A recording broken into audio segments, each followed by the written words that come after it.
মুসলিম ভাইয়ের বউয়ে কয়েকটা সিগুলি আছে গ্রাম বাংলা, আমি কি তোমার কাছে তো অভাব নাই, স্টক অনেক আছে ভাই, আছে, লাগলে বইলো সাপ্লাই দেবো, তাকে দাও একটা, হোটকার সাক্ষী হোটকায় দেয়, মাইন সে দেয় না।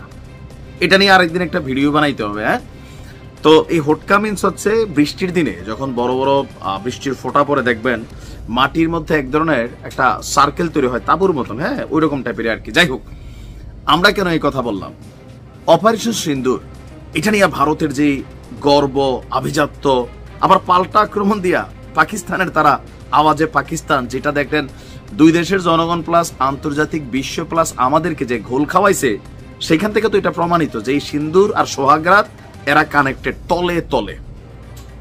আপনি দেখেন এই একটা জিনিস অবশ্য ভালো, আমি কোন জায়গাটা ভালো মনে করি, আমজনতা যে মানে বিজ্ঞান না, আমজনতা অলওয়েজ যে জোশে এসে হোসারায়, আমাদের পলিটিশিয়ানরা বোঝে, যার কারণে তারা রাজনীতি করতে পারে।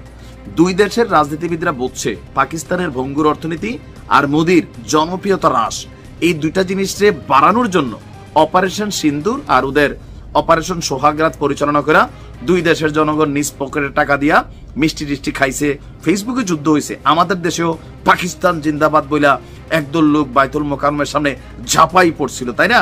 আমরা দেখছি এই দৃশ্যপট। এবার আসেন মূল ঘটনাটার এন্ডিং পয়েন্টটা কোথায়। আজকে কত তারিখ গেছে? 18ই মে। আমরা জানছি যে ভারত এবং পাকিস্তানের মধ্যে যে যুদ্ধবিরতি সেটা 18ই মে পর্যন্ত কার্যকর ছিল। যখন জনগণ ভাবতেছে কালকে মারবে ব্রহ্মাস, পাকিস্তানের তারা মারবে আল ফাতা, কিন্তু ফাতার ব্রহ্মাসের দিন শেষ। এখন আজকে নতুন ঘোষণা আসছে, যুদ্ধবিরতি কি শেষ নাকি এটা আরো চলবে?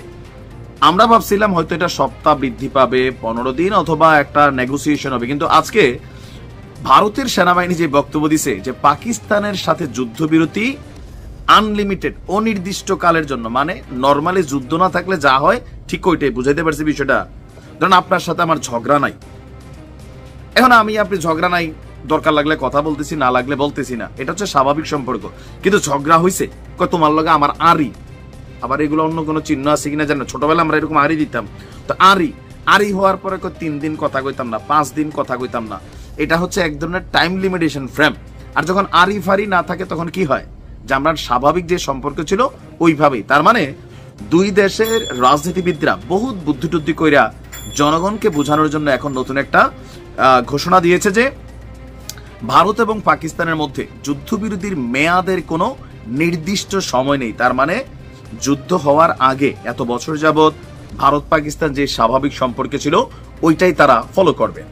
আপনার ভারতীয় গণমাধ্যম টাইমস অফ ইন্ডিয়ার আপনার বরাতে বলা হয়েছে যে পাকিস্তানের সাথে যুদ্ধবিরতি অস্থায়ী ছিল এবং আজই যুদ্ধবিরতি চুক্তির মেয়াদ শেষ হবে, এমন ধারণা উড়িয়ে দিয়ে আপনার ভারতের সেনা কর্মকর্তারা বলছেন যে নয়াদিল্লি এবং ইসলামাবাদের ডিরেক্টর জেনারেল মিলিটারি অপারেশনস আলাপচারিতায় সিদ্ধান্ত নিয়েছে কি, যে এই যুদ্ধবিরতির কোনো নির্দিষ্ট মেয়াদ নেই। আর এখান থেকে টোটালি ক্লিয়ার কি হয়ে গেছে বুঝতে পারছেন? আমি প্রথমে বলছি, যুদ্ধ মানে হচ্ছে পলিটিশিয়ানদের নোংরা খেলা, অস্ত্র ব্যবসায়ীদের খেলা, আর মাঝখান থেকে জাতি হিসাবে আমাদের লাফালাফি ফালাফালি, তারপর হচ্ছে আমাদের বাড়িঘর ধ্বংস হওয়া। দুই দেশে দেখেন অনেক মানুষ মারা গেছে, সাধারণ মানুষ এবং কি সেনাবাহিনী। What is the meaning of সেনাবাহিনীর সদস্য? সবাই গরিব, এরা হচ্ছে কি আমাদের সাধারণ ফ্যামিলি থেকে ওই যে সংসারটা চালানোর জন্য কঠিন পরিশ্রম কইরা সেনাবাহিনী অথবা বিজিবি অথবা বিএসএফ বা পাকিস্তানের কি আছে জানি না, এরকম সীমান্তে গিয়া পরিবারের খাবার দাবারের ব্যবস্থার জন্য যে চাকরিটা, এটাই বেসিক্যালি সেনাবাহিনীর একদম লোয়ার গ্রেডের সাধারণ সদস্যদের কাজ। আর যখন যুদ্ধ হয় এরাই মরে, এদেরকে নিয়ে বিবৃতি দেয়, কেউ ফুল দেয়, এরপরে ফেসবুকে একটু লেখা হয়, একটা চেক পায়, শেষ।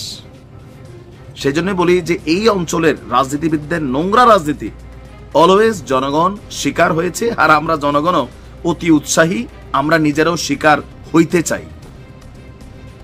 ভালো থাকুন, আসসালামু আলাইকুম।